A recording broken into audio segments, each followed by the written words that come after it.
ನಮಸ್ಕಾರ, ಮನಸಾರೆ ಕನ್ನಡ ಯೂಟ್ಯೂಬ್ ಚಾನಲ್ಗೆ ಸ್ವಾಗತ. ಅಶ್ವಗಂಧ. ಅಶ್ವಗಂಧನ ಆಯುರ್ವೇದ ಪಂಡಿತರು ಸಂಸ್ಕೃತದಲ್ಲಿ ಇದಕ್ಕೆ ನೀಡಿರುವಂತಹ ಹೆಸರುಗಳು ಅಂದರೆ ವಾಜಿಗಂಧ, ಹಯಾಗಂಧ, ವರುಣಕರಣಿ ಇತ್ಯಾದಿ. ಈ ಸಸ್ಯದ ಬೇರು ಕುದುರೆ ಮೂತ್ರದಂತಹ ವಾಸನೆಯನ್ನ ಹೊರಡಿಸುತ್ತದೆ. ಇದರ ಬೇರನ್ನ ಸ್ವಚ್ಛಗೊಳಿಸಿ ಪುಡಿ ಮಾಡಿ ಸೇವಿಸಿದ್ರೆ ಅಶ್ವದಂತೆ ಶಕ್ತಿ, ಬಲ, ಉತ್ಸಾಹ ಬರುತ್ತೆ. ಅದರಿಂದ ಇದಕ್ಕೆ ಅಶ್ವಗಂಧ ಎಂಬ ಹೆಸರು ಬಂದಿದೆ.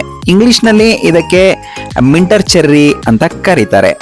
ಭಾರತದಲ್ಲಿ ಇದನ್ನ ಹೆಚ್ಚಾಗಿ ಗುಜರಾತ್, ರಾಜಸ್ಥಾನ್, ಮಧ್ಯಪ್ರದೇಶ್, ಉತ್ತರ ಪ್ರದೇಶ್, ಪಂಜಾಬ್, ಮಹಾರಾಷ್ಟ್ರ, ಕರ್ನಾಟಕಗಳಲ್ಲಿ ಈ ಗಿಡಗಳನ್ನ ನಾವು ಕಾಣಬಹುದು. ಆಯುರ್ವೇದದಲ್ಲಿ ಅಶ್ವಗಂಧವನ್ನ ಹೆಚ್ಚಾಗಿ ಬಳಸ್ತಾರೆ. ಇದರ ಬೇರು, ತೊಗಟೆ, ಎಲೆ, ಹಣ್ಣು, ಬೀಜ ಎಲ್ಲವೂ ಕೂಡ ಅನೇಕ ರೋಗಗಳ ನಿವಾರಣೆಗೆ ಉಪಯುಕ್ತವಾಗಿದೆ. ಇದೊಂದು ಔಷಧೀಯ ಗಿಡ. ಹಿರೇಮದ್ದು ಎಂದು ಕೂಡ ಹಳ್ಳಿಗಳ ಕಡೆ ಇದನ್ನ ಕರೆಯುತ್ತಾರೆ.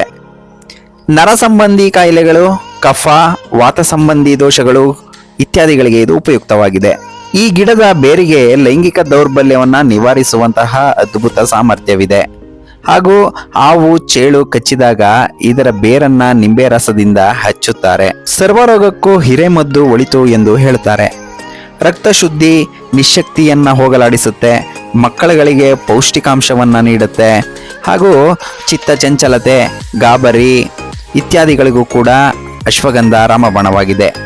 ವೃದ್ಧಾಪದಲ್ಲಿದ್ದರೆ ಶಕ್ತಿಯನ್ನ ವೃದ್ಧಿಸುತ್ತದೆ, ಪೌಷ್ಟಿಕಾಂಶ ಮತ್ತು ಶಕ್ತಿ ವೃದ್ಧಿಸುತ್ತದೆ, ನೋವು ನಿವಾರಕ, ದೃಷ್ಟಿ ದೋಷ, ನರದೌರ್ಬಲ್ಯ, ಸ್ತ್ರೀ ಸಂಬಂಧಿ ಮುಟ್ಟಿನ ದೋಷ, ಗರ್ಭಧಾರಣೆಗೆ, ಬಂಜೆತನ ದೂರವಾಗಲು, ಜ್ವರ, ಬೆನ್ನು ನೋವು ಇತ್ಯಾದಿಗಳಿಗೆ ಈ ಅಶ್ವಗಂಧವನ್ನ ಬಳಸ್ತಾರೆ. ಹಾಗಾಗಿಯೇ ಇದನ್ನ ಸರ್ವರೋಗಕ್ಕೂ ಹಿರೇಮದ್ದು ಎಂದು ಕರೆಯುತ್ತಾರೆ. ವಿಡಿಯೋ ಇಷ್ಟ ಆಗಿದ್ರೆ ಲೈಕ್ ಮಾಡಿ, ಶೇರ್ ಮಾಡಿ, ಕಾಮೆಂಟ್ ಮಾಡಿ. ಧನ್ಯವಾದಗಳು.